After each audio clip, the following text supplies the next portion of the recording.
السلام علیکم۔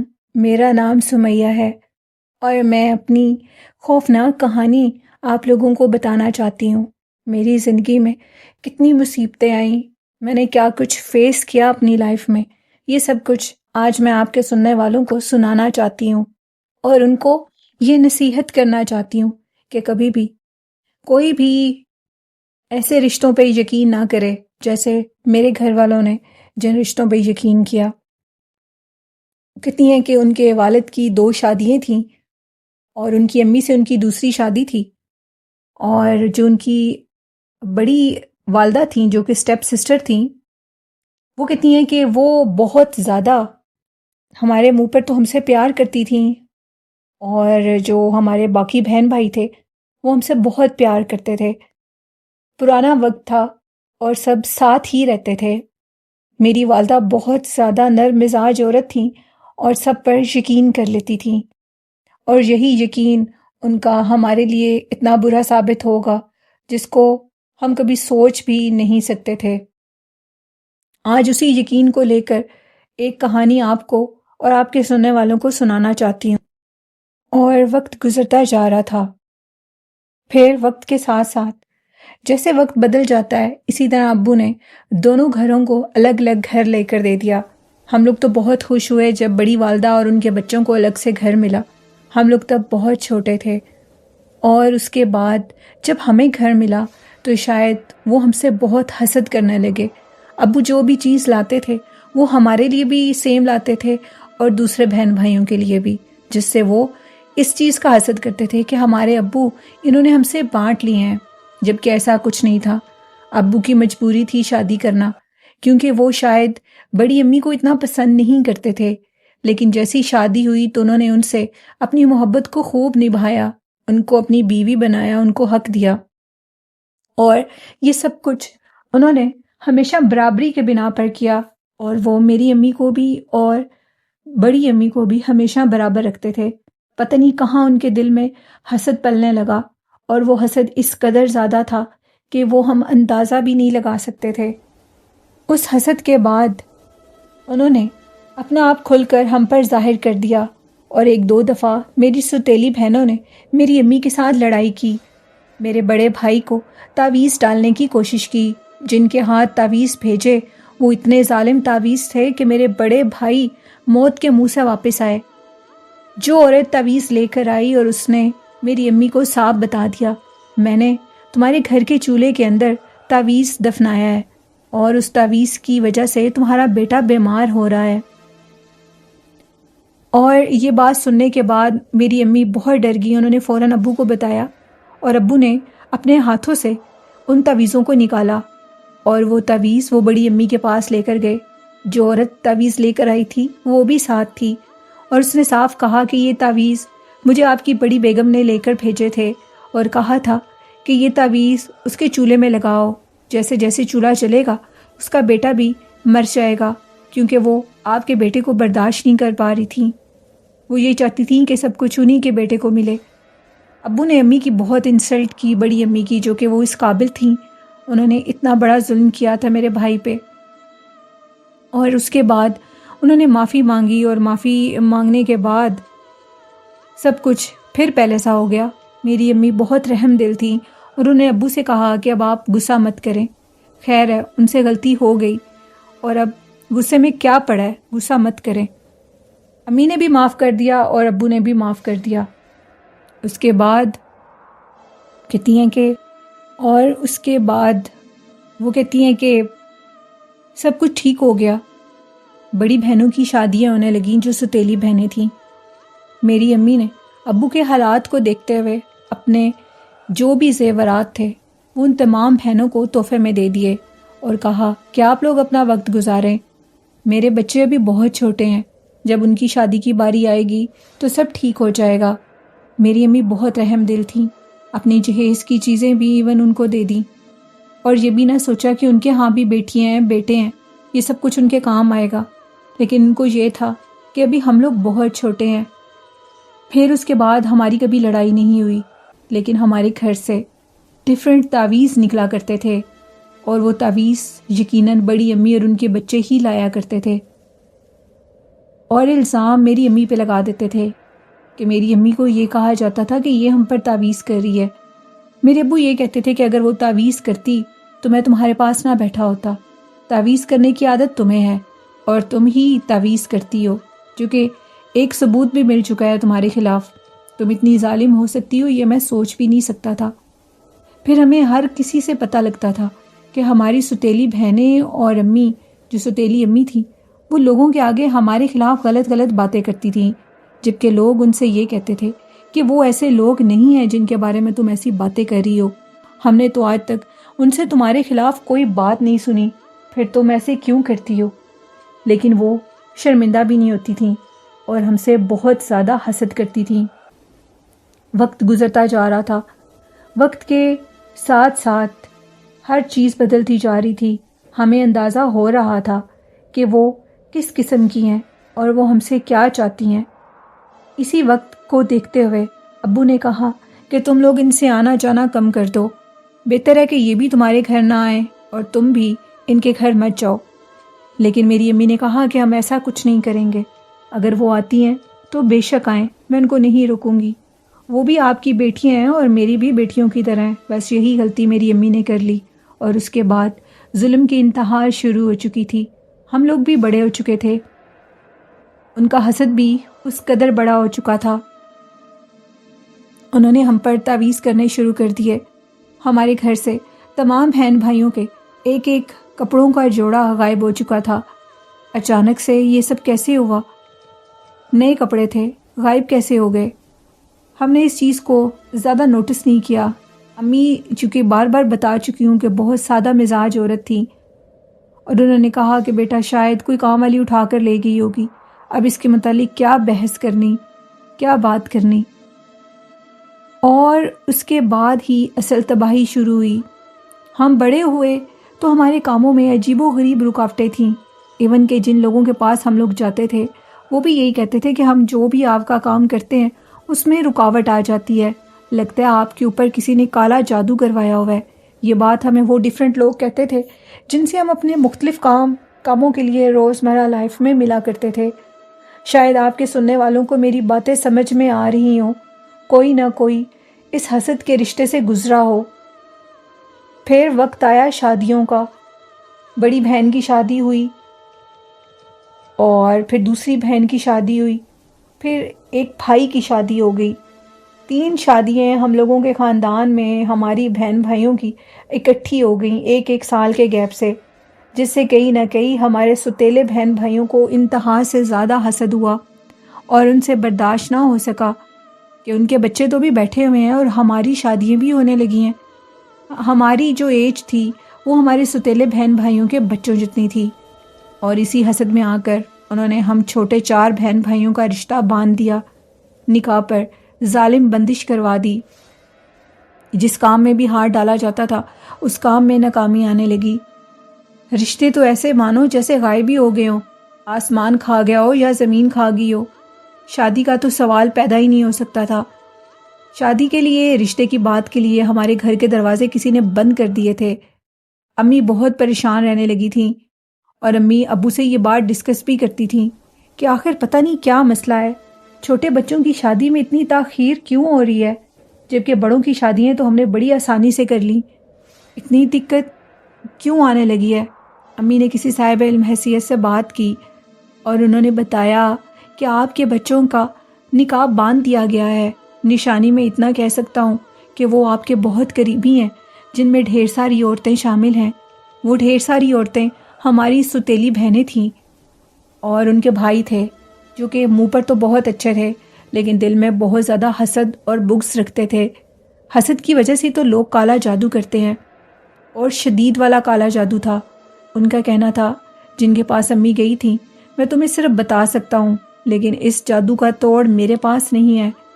یوں سمجھو تالے لگا کر چابیاں سمندر میں پھینک دی گئی ہیں، نہ وہ چابیاں ملیں اور نہ ہی کام ہو سکے۔ لیکن اللہ سے بڑا کون ہو سکتا ہے؟ کوئی بھی نہیں۔ کوئی جادو بھی اپنی اوقات نہیں رکھتا جب مالک کی طرف سے کن ہو جائے۔ امی بہت پریشان تھی، وقت گزرتا جا رہا تھا۔ 4 بہن بھائی جو کہ شادی کی عمر میں تھے لیکن شادیاں نہیں ہو رہی تھیں۔ اب وقت شادیوں سے بھی زیادہ گزر رہا تھا، عمر گزرتی جا رہی تھی، لیکن رشتہ نہیں ہو پا رہا تھا۔ ہر جگہ سے انکار، کاموں میں رکاوٹ، شدید والی رکاوٹ۔ بھائی کی 2 بھائی جو بچے تھے ان کی نوکری ختم ہو گئی تھی۔ سمیہ کہتی ہیں ان کی اور ان کی دوسری بہن کی تو جاب نہیں تھی، لیکن شادی میں دقت آ رہی تھی۔ انہوں نے ایسے تعویذ ڈالے تھے کہ جو میں کھل کر بیان بھی نہیں کر پا رہی، اس میں کیا کیا دقتیں آ رہی تھیں مجھے، وہ دقتیں میں برداشت نہیں کر پا رہی تھی۔ میری امی برداشت نہیں کر پا رہی تھیں، ابو بہت بیمار رہتے تھے۔ ہر کوئی امی سے پوچھتا تھا بچوں کی شادیاں کیوں نہیں ہو رہی؟ اب ان کو وہ کیا جواب دیتے کہ ہم پر کالا جادو ہوا ہے، لوگوں کی زبانیں کون روک سکتا ہے، لوگ تو صرف باتیں کرنے کے لیے آئے ہیں۔ اور اس کے بعد جو ہمارے ستیلے بہن بھائی تھے وہ ہم پر ہنستے تھے، اپنے تمام بچوں کی وہ شادیاں کر رہے تھے، اور جب بھی جس بچے کی شادی کرتے تھے امی کو اسپیشل فون کر کے بتاتے تھے کہ اب اس بچے کی شادی ہے، آپ شادی پہ لازمی آئیے گا، اور آخر میں یہ بھی کہتے تھے آپ کے بچوں کی شادیاں کیوں نہیں ہو رہی؟ بڑے 4 کی شادیاں تو آپ نے بڑی آسانی سے کر لیں، لیکن ان کی شادیاں آپ کیوں نہیں کر پا رہے؟ میری امی یہ لفظ سنتی تھیں تو ان کی حالت خراب ہو جاتی تھی۔ اب ہم کیا کریں، کدھر جائیں؟ کوئی حل نظر نہیں آ رہا تھا۔ سمیہ کہتی ہیں کہ پھر ایک بزرگ کا پتہ لگا جو کہ اسلام آباد میں رہتے تھے، ان کے پاس جانا ہوا۔ انہوں نے ہمیں دیکھا اور کہا کہ بہت بڑے موکل دیو کے ساتھ بچوں کے رشتے باندھ دیے گئے ہیں، ان کو کھولنے کے لیے کسی عام چیز سے نہیں بلکہ ایک بہت خاص چیز کی ضرورت ہے۔ یہ کام اتنا آسان نہیں ہے جتنا تم سمجھ رہی ہو۔ دیکھو کتنا وقت گزر چکا ہے، بچوں کی شادیاں نہیں ہو پائیں، اور اس کی وجہ بھی یہی ہے کہ ان کے اوپر شدید کالے جادو کی بندش ہے۔ اس کالے جادو کی بندش کی وجہ سے تمہارے بچے بوڑھے ہو جائیں گے، شادیاں نہیں ہو سکیں گی۔ اللہ سے دعا مانگنے میں تو کوئی کسر، کوئی کمی نہیں چھوڑی تھی، لیکن پھر بھی کاموں میں یہ دقت کیوں آ رہی تھی؟ ان بزرگوں نے کہا دیر اللہ کی طرف سے تھی، جس نے جادو ڈالا وہ گناہ گار ہو گیا اور وہ دوزخ میں اپنا ٹھکانہ بنا چکا ہے۔ اب ہم ایسا کام کریں گے کہ وہ خود بخود اس جادو کے تعویذات کو جو انہوں نے دبائے ہوئے ہیں ان کو خود بخود وہ نکالیں گے۔ کئی زمانے گزر چکے ہیں اس جادو کے لیے، اور اب وہ جادو ختم ہوگا اگر اللہ نے چاہا تو۔ انہوں نے ایک ایسا کام ہمیں بتایا جو کہ میں آپ کے سننے والوں کو تو نہیں بتا سکتی، لیکن اس عمل سے واضح طور پر ایک ہی دن کے اندر ہمیں نمایاں کامیابی ملی۔ ان کی بہن سمیہ کہتی ہیں چونکہ بہت زیادہ بیمار رہتی تھیں، اور جب انہوں نے اپنا کام کر کے دکھایا تو ایک ہی دن میں وہ جس بیماری سے 2.5-3 سال سے جوجھ رہی تھی وہ بیماری اسی ٹائم ختم ہو گئی، اسی ٹائم ایسے ختم ہوئی جیسے کبھی تھی نہیں۔ ہم لوگ یہ چیز دیکھ کے حیران ہو گئے، یہ کیسے پاسبل ہے، ایسے کیسے ہو سکتا ہے؟ لیکن ایسا ہو گیا تھا۔ پھر انہوں نے کچھ اور بھی عمل بتائے، اور وہ کہتی ہیں کہ وہ عمل میں بتا نہیں سکتی کیونکہ ان بزرگوں کی طرف سے اجازت نہیں تھی۔ وہ ہم نے کیے، اور کرنے کے بعد تقریباً 40 دن کے اندر اندر رشتوں سے بندش ختم ہو گئی، اور ختم ہونے کے بعد وہ کہتی ہیں کہ شادیاں ہونے لگیں، وہ پھر چلیں مریں، ان کی پھر حالتیں خراب ہوں۔ ان بزرگوں نے صاف الفاظوں میں منع کیا تھا ان شادیوں میں جو تمہارے بچوں کی ہوں گی بھول کر بھی ان عورتوں کو مت بلانا، اگر تو وہ شادی میں آ گئیں تو وہ رشتے کو پھر توڑوانے کی کوشش کریں گی، کیونکہ شیطان انسان کا کھلا دشمن ہے، اور کوئی شک نہیں کہ وہ شیاطین میں سے ہیں، وہ یزید کی نسل میں سے ہیں جو کہ تم لوگوں کے ساتھ اتنا ظلم کر چکے ہیں۔ بچوں کی عمریں اتنی زیادہ ہو رہی ہیں لیکن شادیاں نہیں ہو رہی، وہ ساتھ ساتھ تم لوگوں کے رشتے باندھتی ہیں۔ سمیہ کہتی ہیں کہ سب سے بڑی بات یہ تھی کہ وہ ہمیشہ ہم سے فون کر کے پوچھا کرتی تھیں، کیونکہ گھر میں ان کا داخلہ ہم نے منع کر دیا تھا، ہم ان کے آنے پر دروازہ نہیں کھولتے تھے، لیکن وہ پوچھا کرتی تھیں کال کر کے ہمارے رشتہ داروں سے کہ ان کی کہیں شادیاں تو نہیں ہو رہی، کسی بھی بہانے سے وہ یہ بات پوچھا کرتی تھیں۔ ایک بہن تو ڈائن تھی، ڈائن کی طرح ہمارے پیچھے پڑی ہوئی تھی، جب کبھی اس کا آمنا سامنا ہمارے ساتھ ہوتا تھا تو اس کی نظر ہمیں ایسے لگتی تھی کہ اسی ٹائم ہم لوگ یا تو راستے میں چلتے چلتے گر جاتے تھے، اور اگر پہلے جب وہ ہمارے گھر آتی تھی تو اس کے آنے سے ہمارے گھر کی چیزیں ٹوٹ جاتی تھیں۔ یہ بھی ان اللہ والوں نے بتایا کہ یہ بھی جادو کرتی تھی، اور وہ سب کو بتاتی تھی کہ وہ بہت زیادہ جادو کرتی ہے اور وہ جادوگروں کے پاس جاتی بھی ہے۔ یہ تمام باتیں وہ کہتے ہیں کہ ایک طرف اور باقی باتیں ایک طرف، جو شادی کی بندش تھی وہ امی کو اندر ہی اندر سے ختم کر دیتی تھی۔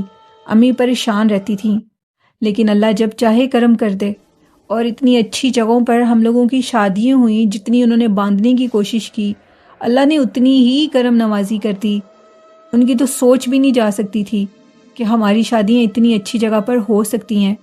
اللہ نے کی ہماری شادیاں۔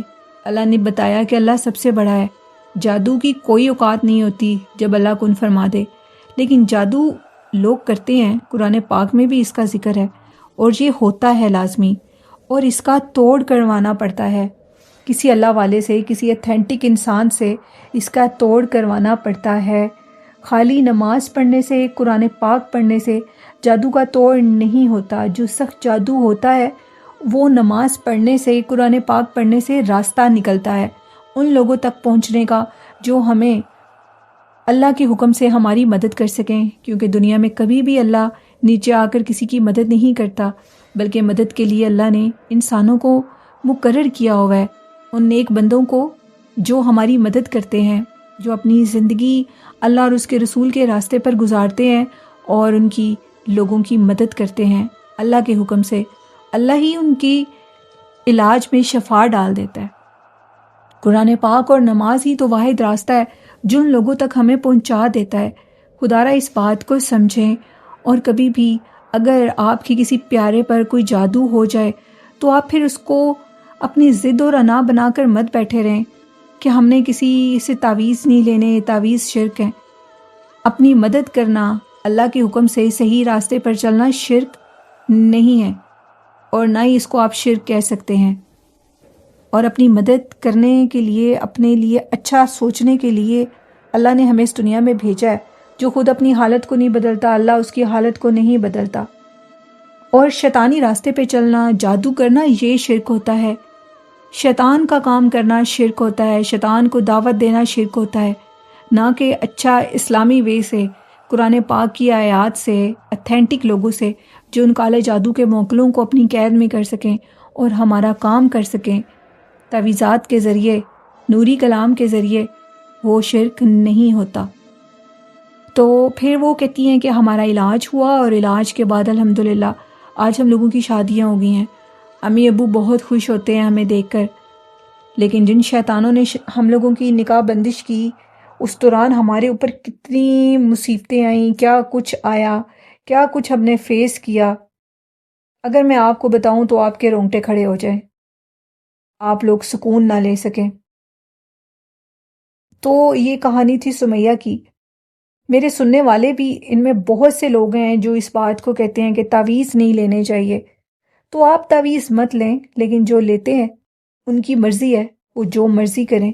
آپ کسی کے اوپر اپنی رائے تھوپ نہیں سکتے، اسی کو جہالت کہتے ہیں۔ جو چیز جس کو اچھی نہیں لگتی وہ اس کو لیو کر دے، اور جو جس کو بہتر لگتا ہے وہ کام وہ کرے۔ اللہ پاک ہم سب کو کامیابی دے ہماری زندگی کے اچھے اور نیک مقاصد میں، اور اللہ ہی سب کو کامیاب کرنے والا ہے۔ بے شک اللہ مشقت مانگتا ہے، اور جو محنت کرتے ہیں انہی کے ساتھ اللہ ضرور دیتا ہے، اور جو اس طرح کے حسد کرتے ہیں وہ لوگ ہمیشہ ناکام ہی ہوتے ہیں۔ اکثر جو بڑے بہن بھائی ہوتے ہیں رشتے میں ستیلے، وہ حسد کرتے ہیں۔ دیکھیں یہ جو ستیلے رشتے ہوتے ہیں، انہوں نے تو حضرت یوسف علیہ السلام کو بھی نہیں چھوڑا تھا۔ ان بڑے بھائیوں نے ان کے ساتھ بھی دشمنی کی تھی جو اللہ کے پیغمبر تھے، نبی تھے، پر اللہ نے تو وعدہ کر رکھا تھا کہ وہ کسی ریاست کے بادشاہ بنیں گے، تو پھر کوئی ان کا کچھ بگاڑ نہیں سکا۔ حضرت موسیٰ علیہ السلام کی بھی مدد ہوئی، حضرت یوسف علیہ السلام کی بھی مدد ہوئی۔ تو اس طرح کوئی کسی کا کچھ نہیں بگاڑ سکتا جب تک اللہ نہ چاہے۔ لیکن اگر آپ کسی مصیبت میں پھنس گئے ہیں تو پلیز اپنی مدد کریں اچھے لوگوں سے، جو کہ شریعت اور اسلام کے مطابق آپ کا علاج کر سکیں، تو ایسے لوگوں کے پاس جانا کوئی گناہ کی بات نہیں ہے۔ تو یہ تھی آج کی کہانی ہے، حسد کی کہانی ہے، ستیلے رشتوں کی۔ آپ لوگوں کو کیسی لگیں اپنا فیڈ بیک ضرور دیجیے گا، اور آپ بھی اپنی سٹوریز شیئر کر سکتے ہیں اسکرین کے اوپر میرے ای میل ایڈریس پہ۔ اسی کے ساتھ اپنی ہوسٹ نیلم کو اجازت دیجیے، اپنا خیال رکھیے گا، اللہ حافظ۔